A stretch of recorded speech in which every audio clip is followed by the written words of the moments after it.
Today, we're gonna be talking about your emergency bag.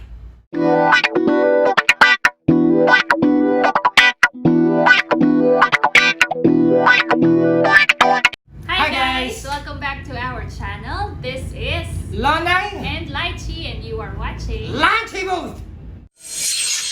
So what are we going to do today? We're gonna be talking about emergency bags or yung tinatawag natin go bag and what its contents should be. This is in line with the recent events, yung mga typhoons, super typhoons na dumating dito sa Pilipinas, si Rolly, Unicef, and also, di ba, ng mga nakaraang buwan or earlier this year, yung Taal, mga lindol. So, it is very, very important for us to have an emergency or a go bag sa ating mga bahay. It's been a rough ride for 2020, so I think everyone should be ready. So, hopefully, hindi natin siya kailanganin, pero it also pays to be prepared and ready. Yes. Alright, so yung mga didiscuss nating contents is in accordance to the Philippine Red Cross recommendations. Unang-una, it should last or they should last for 72 hours or approximately 3 days. 3 araw lang pala. Given the situation is walang electricity, walang water, and walang phone lines available. If help is not immediately available. Circumstances na ang ating mga rescuers are not able to get to us immediately. Right. Of course, emergency bag or go bag, we need a bag. The bag, of course. So, preferably knapsack na madaling dalhin. We've chosen orange color para madali din siyang makita. Pamay na lang. We've bought it from Shopee. Pero if you can afford to, buy yung mas high quality knapsacks or bags, then all the better. Okay naman siya. And this is waterproof, so make sure waterproof. Right. Ano ba ang mga laman ng emergency bag natin? Unang-una, water. We can last for weeks kung walang pagkain. Totoo Pero pag walang tubig, we can only last for like a couple of days to 3 days or 4 maximum. Sobrang hirap mawalan ng tubig na inumin.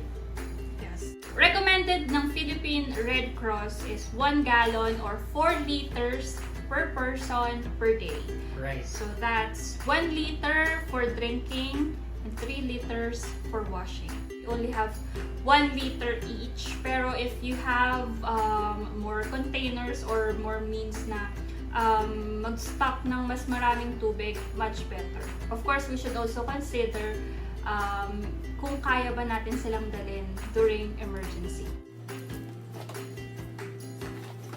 Next is food. Food that won't easily spoil o yung nabubulok or napapanis. Also, yung mga no-cook food. So, recommended dito is yung crackers, like crackers. Skyflakes, yan. Skyflakes. Paborito ni Mama. Easy to open canned goods. So, yung mga canned goods na may mga ganito na hindi na kailangan ng can openers. And if you also have candies or chocolates para dun sa mga madaling hahypoglay, at least it's readily available. Kung mapapansin nyo, we also have this box. This is very important din, kunyari, para hindi mabasa yung pagkain nyo. Next is what we call our emergency gear. So ano ba nga ba yung mga yon? Let's start with the Swiss knife or military knife. So sobrang importante niya, meron kasing marami siya kasamang tools, of course, meron screwdriver, scissors, gunting, kutsilyo, of course. Next is whistle. Whistle, which is sobrang importante to let others know where you are. May mga times na hindi ka na makasigaw or mas malakas actually yung pito or whistle. So, importante yan. Next is flashlight. Preferably is yung mga flashlight na hindi na kailangan ng battery, which is like this. Sample.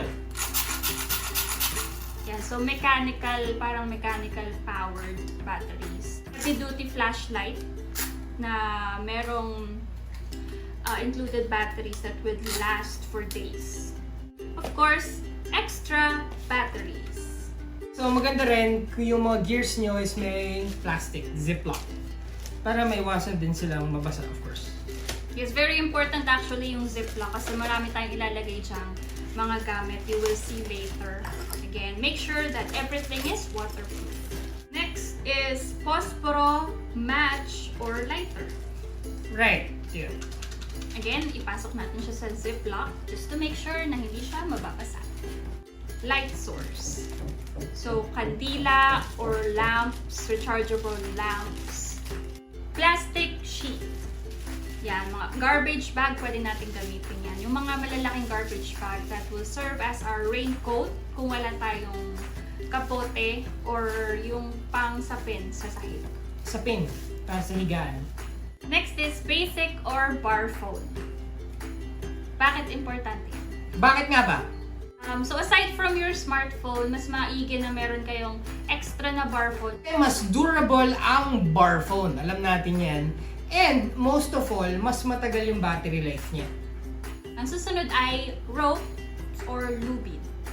You never know what to expect during calamities and emergencies.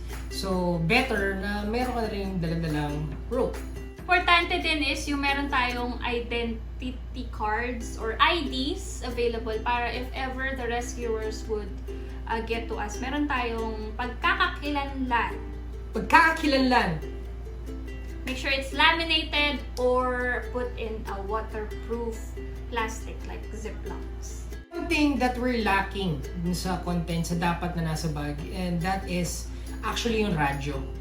Yung AM transistor. Kasi nga, syempre, bawal ang electricity, walang means of communication. Let's say, worst comes to worst, namatay na yung phone natin, wala na tayong batteries and all.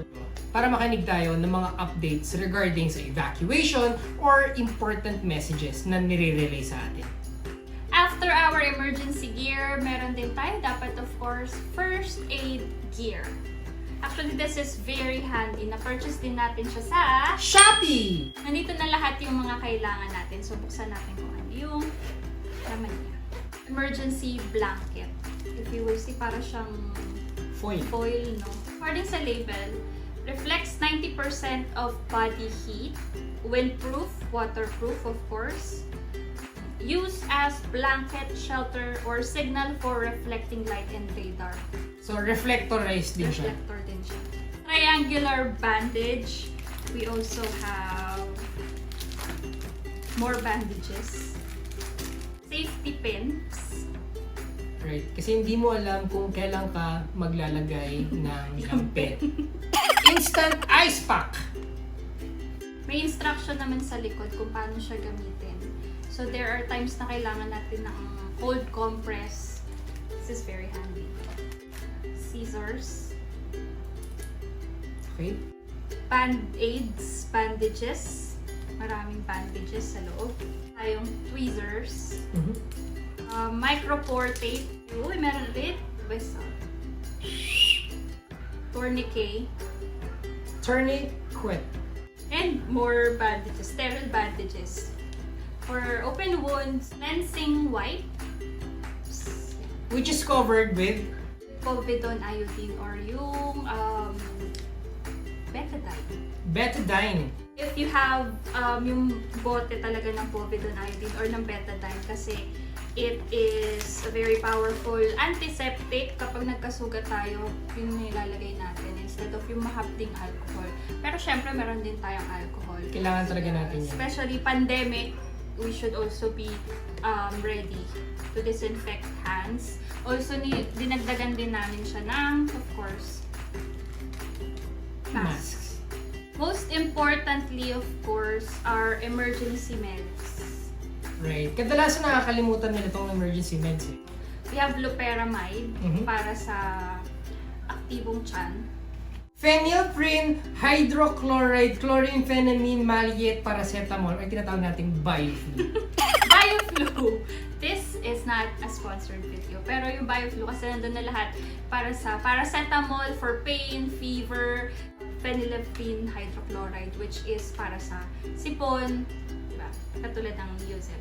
It is also antihistamine. So, BioFlu all-in-one.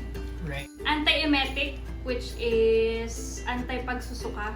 May mga allergies din kasi kami, especially siya sa Pomegranate. pomegranate. So, it is important to have Antihistamine or tinatawag nating. loratadine.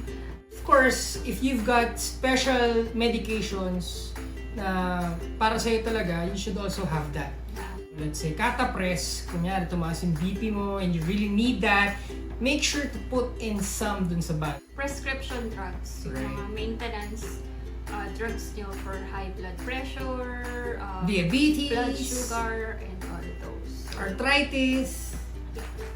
Yung mga meds, hindi siya kasama sa emergency kit from Shopee. So, they are personalized, so i-purchase nyo na din siya. Next is hygiene kit. So, nandito yung mga panglinis natin. For girls, for sanitary napkins, toothbrush, For boys. for boys. Soap, if may liquid soap na available, much better. Shampoo and toothpaste. Right. Extra clothes, at least a pair of shorts or t-shirts and other garments. Maganda na yung may pamalit. May pamalit. Last but not the least are your documents. So, yung mga important documents like passports, birth certificate, bank documents, titles, yun. Make sure na nasa ziplock kung kailangan yung doblehin nyo para make sure na hindi siya na mababasa.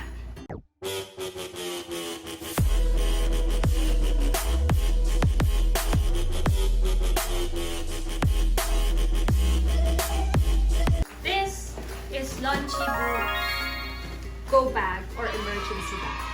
Yung laman ng bag, as what we've mentioned earlier, would last 72 hours. It also depends on the size of your family. So sa amin, is dalawa lang kami. So ito na, feeling namin is it would last 72 hours for both of us. So make sure na it is personalized for every family member. Hindi naman siya ganun kabigat. Nilagay natin yung bag natin is somewhere that is very accessible during emergency. So, madaling makita and madaling makuha. Right. Kasi mahirap naman yun kung hindi mo makita yung emergency bag mo. Lonchee Booth joins every Filipino in prayer for those who are affected, victims of the past typhoons, Rolly, Ulysses, and other tragedies of this year. We pray that, God shine His light upon you and your family. We can do this. Life must go on. And it's also a high time for us Filipinos to show yung bayanihan. And it's actually good to see a lot of people showing care and Helping out other Filipinos. being generous online. So, let's continue doing that. Those LGUs and non-government organizations that are accepting donations for the victims. Make sure to check them out and we'll be putting more links down below. Just need to be strong during this even trying times. It's been one hell of a ride for 2020 for us. Pero yun nga, life goes on and we should always be grateful and be strong.